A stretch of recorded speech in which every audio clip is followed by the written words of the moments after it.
What's up, guys? Welcome back to the Dave Van Auken show. That red light is on. We're on. So excited, right? Someone who's coming on right now. I look forward to talking to him a lot. You cannot talk about the MMA story and its history without his name being attached. Multiple-time UFC challenger for the title. One of the best duos on the UFC mic. Now, the voice to me of the PFL, and got some pretty decent hair. So let's bring him in right now. My guy, Ken Flo. Kenny, how you doing, brother? How you doing, man? And here I am with a hat on. I'm covering up my man, hair. look at I can't believe it. Everything. That was a part of my line from the beginning, so I had to roll with it. You know what I mean? You got to pay for this if you want to see the hair. You know, this is a free podcast. Yeah, Ken Flo starting his OnlyFans account going up soon. Yes. Brother, so first of all, how are you? Everything good in your world? Yeah, man. Keep it busy. Yeah. But I am well. Good. Glad to hear it. All right. So much stuff. It's a crazy, great time in mixed martial arts. There's this, I don't even think it's been officially announced, but there's been some stuff out there. November 25th, I hear even Las Vegas, Nevada, PFL Championship. You don't have to say yes or no on it, but that's everything leaning that way. I would love your take on a couple things. One is, first of all, is this just going to be another edition of the Kayla Harrison show? She's just the biggest superstar. Is it about Kayla? Two, what's another fight? I love me some Bubba and Brendan. There's a couple of dark horse guys on it as well. And lastly, I know I'm giving you a lot. One of maybe the positives on PFL, I would say a negative, is the championship. There's no Pettis, right? There's no Rory McDonald. There's no Jeremy Stevens. I was really high on Bruno being the heavyweight champ, really trying to build him up. He's not a part of it because he didn't get the wins. That's also a benefit and a negative. I know I took a lot into you there, but let's run with it. Yeah. Here we go. All right. Let's see if I can remember all that. So in regards to where we're at, I don't know quite yet where it's going to be located, the final just yet. Okay. But yeah, I'm excited for it, man. And in regards to, Kayla Harrison, I think that, yes, she's extremely dominant. She could very well go and just do what she does. But I do think Larissa Pacheco is a different fighter than when they last fought. And of course, they have a history together. But I think that Larissa is right now primed and ready and very, very dangerous. I consider her one of the best and most dangerous female strikers in the world right now. Just the way that she is striking right now, the way she's putting it all together, the shape that she came into this season. Not only is she in great shape, she was in great shape last season, but she's making the weight, obviously, which she struggled with last year. So she's been doing her camps all here in the United States. So I think she could be really tough. If Kayla isn't able to get her to the ground, I'm telling you, it's going to be very, very interesting. Larissa is a big time threat there. Hey, real quick, Kenny, if I can interrupt on that topic alone. Someone who's been in the game, you've been calling fights, and you know more than people forget. You know what I'm saying? My question is, how can people get over the fact of, oh crap, I'm going against Kayla here, she's going to try to take me down. I'm going against Chimaev here, he's going to try to take me down, and not throw my offense. It seems like some of these girls, especially when they get to Kayla, it's like, okay, I'm not going to get taken down, and they're not throwing, they're not implementing their offense. And to me, that's a big problem. Do you think Larissa is going to be able to get over that mental and like, hey, I'm throwing my left, like I'm at least going to throw my shot. If I miss and she takes me down, that's life, but I'm going to at least throw mine.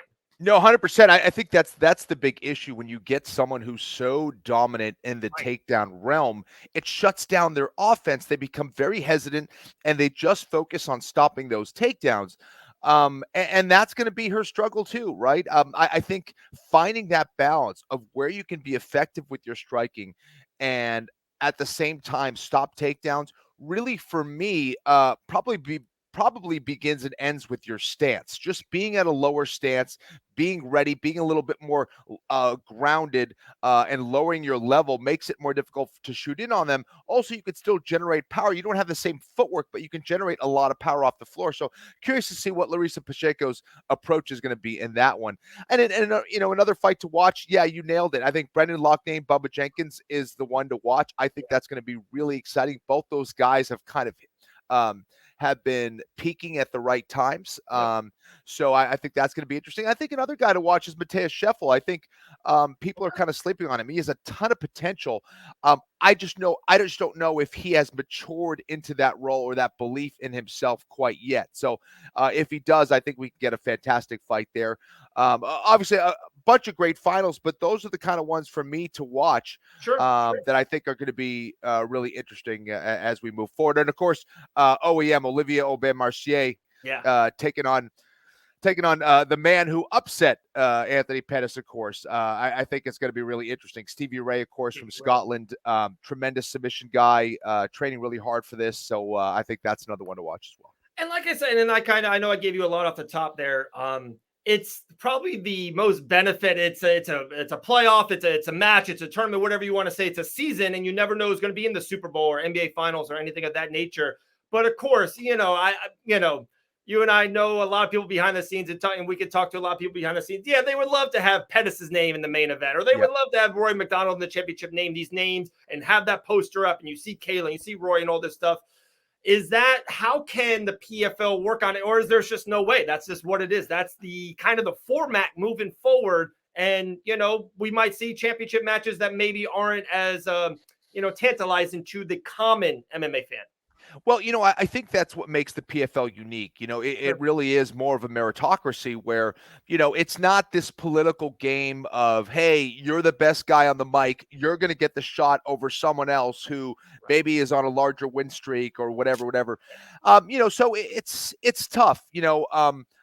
I think that it also is a testament to the increasing level of the fighters in the PFL. A lot of people probably saw from the outside looking in, hey, Anthony Pettis, Jeremy Stevens, these other guys that are coming from the UFC are going to come in here.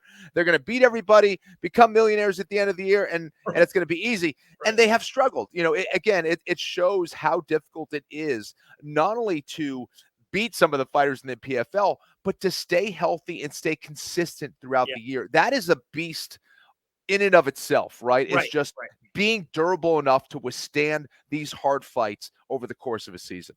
Beautiful. Well said. All right, we'll put PFL on the back burner just for a second. We'll jump back at the end. You were out there this past weekend, Las Vegas, UNLV, ADCC. Would you ever imagine 5 years ago, 3 years ago, 10 years ago, a grappling event, showing up? Chael Sonnen talks about it on his show. He's like, I used to go to it, and there'd be 8 people there. We had 80 people we were celebrating. It was a packed house. It had a ton of buzz on it. Of course, the King Gordon Ryan did his thing. Just kind of give me an overall kind of topic on the show, or based on the show, of where grappling is getting to and where it could be 2, 3, 4 years from now. Yeah, Dave, I'm still buzzing from the event. Seriously, again, coming from that same background of going to these grappling events and little high school gyms and nobody watching, to even myself competing in ADCC trials and all that stuff coming up. The change, not only in the level of the competitor, but in how much they put into this production wise. I mean, we had a broadcast truck outside, just like we would with PFL and UFC and all that stuff.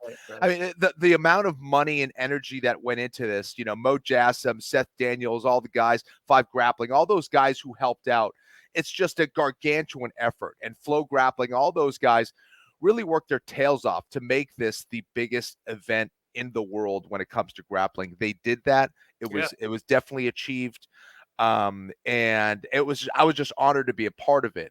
Just to be there live watching the matches was something else. I mean, like every little detail and there's always things to improve, right? But everything from the DJ who was playing music to the refereeing to, the smoothness of everything.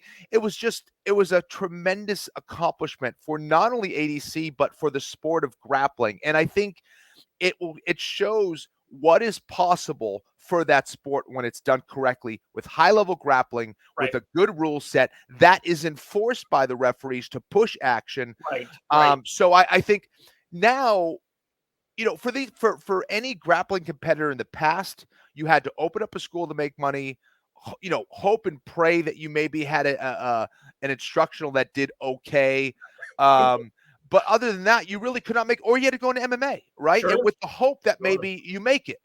All those percentages are extremely low. Now you can make a great living being a professional grappler, being a professional submission wrestler, which was really unheard of and just not possible back in the day when I was coming up. So it's great for the sport. And not to mention, there was so much young talent from all over the world that is getting so damn good Right. So grappling is in a very good place, man. It is. Two quick kind of things on that. We'll wrap that up, and I got a couple more. I'm sorry. I feel like you and I could talk for 3.5 hours if we had it. It's great. In 3 years, do you think that ADCC, that competition, do you think it can be on a ESPN Plus, Amazon Prime? Do you think a DAZN? Do you think a major streaming platform can pull this in 3 years and put it up for millions and millions of people to watch? Without a question. I think absolutely it is possible. Okay. Could Gordon Ryan in 18 months work nothing but stand up and transition into mixed martial arts and be a legit top player? I think it'd be very difficult for him to do that. It takes a lot of time. Sure. But right now, he is the best submission fighter on the planet without question, head and shoulders above everybody else. He's already a millionaire. He's one of the biggest, or he is the biggest star in the sport. Yeah. And a lot of the success of the sport is really revolving around that guy, if we're being honest. I agree. And just to kind of really close that out on that, you can maybe say, yeah, Dave, or no. Of course, in mixed martial arts in 2022, it's such an evolution. It's so tough where it was in 1995 to now. But I feel like just look at the top guy, if it's a Habib Nurmagomedov or Israel Adesanya or whoever it is, right? Or Francis. Francis, I hope I'm not going to be disrespectful. He's not a great mixed martial artist, but he hits like a truck. And if he hits you once, it's over. And some of these guys, and Chimaev, and I know Chimaev could do more, but if he gets a hold of you, it's over. I think Gordon Ryan underratedly can literally walk into the UFC or the PFL right now and win high-level fights because he's A++ at what he does. And if he implements his game plan, there's no going around it. No going around it. Yeah, he really is that dangerous. Yeah. 365 episodes in of Anik and Florian Podcast. You are the jelly to John Anik's peanut butter. Just put a bow on the podcast and what it means to you personally and what it means to you. I know, you kind of broke through to the UFC Fight Pass stream. Just put a bow on years and years and years. And I've been podcasting now for 4 or 5 years, and I've done over 500 podcasts on different things. I know how much time and effort and sacrifice you have to put into it. Put a bow on Anik and Florian Podcast 365. John really has been the captain of this ship. It was kind of the guy who came up with this idea. And it really came about from us wrapping up a show wherever we were all over the world doing UFC shows and us just talking about the fights. And we either have other people around us or it would just be him and I. Sure. And I think from him, he's like, we keep talking about these fights. There's so much to talk about. We don't have enough time, even in the post-fight shows. He's like, why don't we just do a podcast? We have way more time to really go in depth about it, break things down, blah, blah, blah. And and it's funny. We've been doing it 7 years now, and people are still finding out about the podcast. And we're lucky enough that a lot of people absolutely love it and going crazy about it.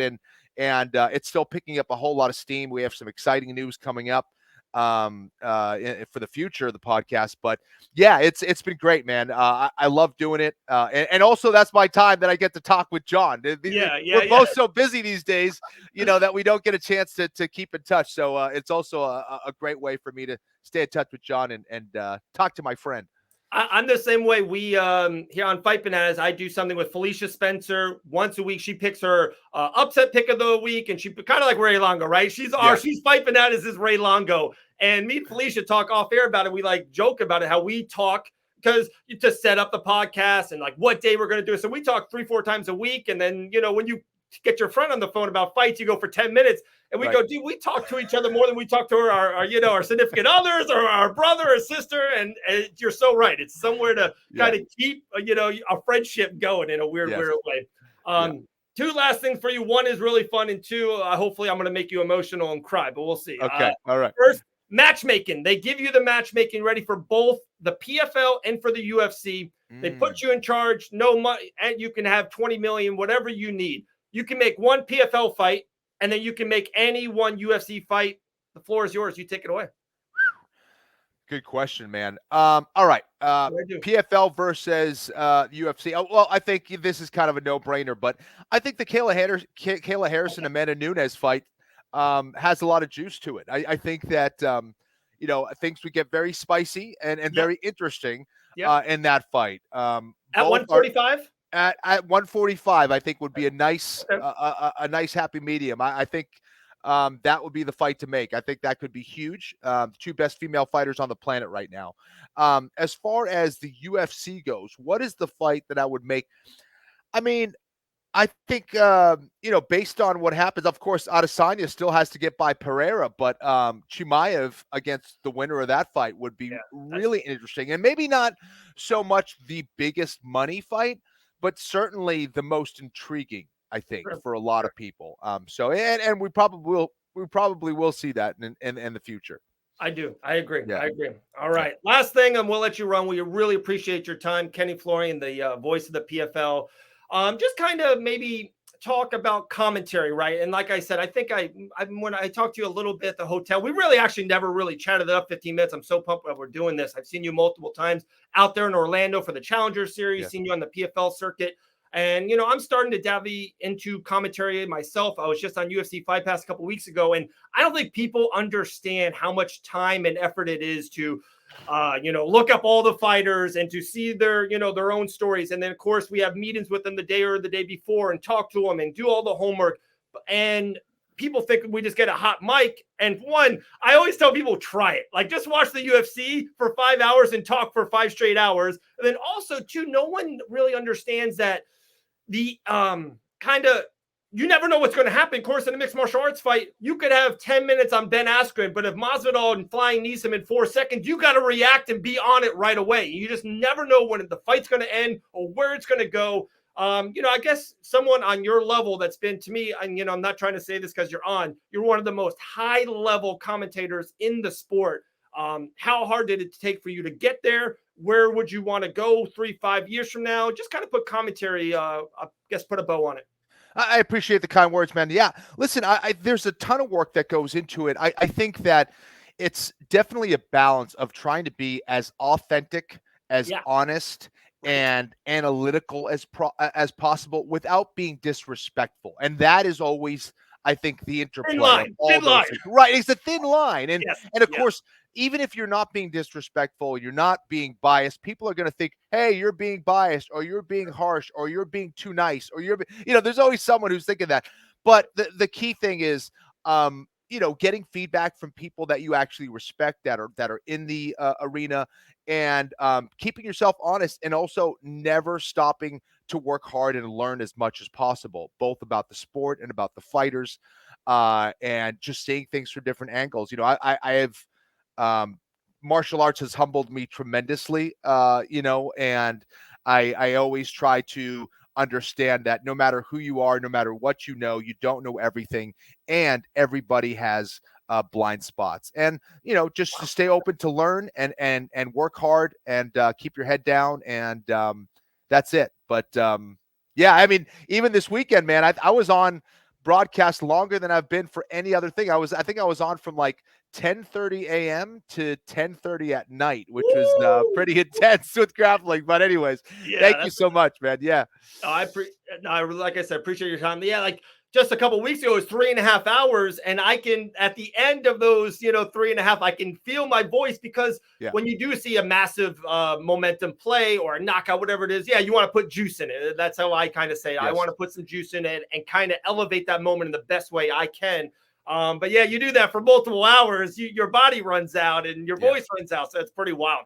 12 hours on the hot mic, man. Yeah. Wow. There we go.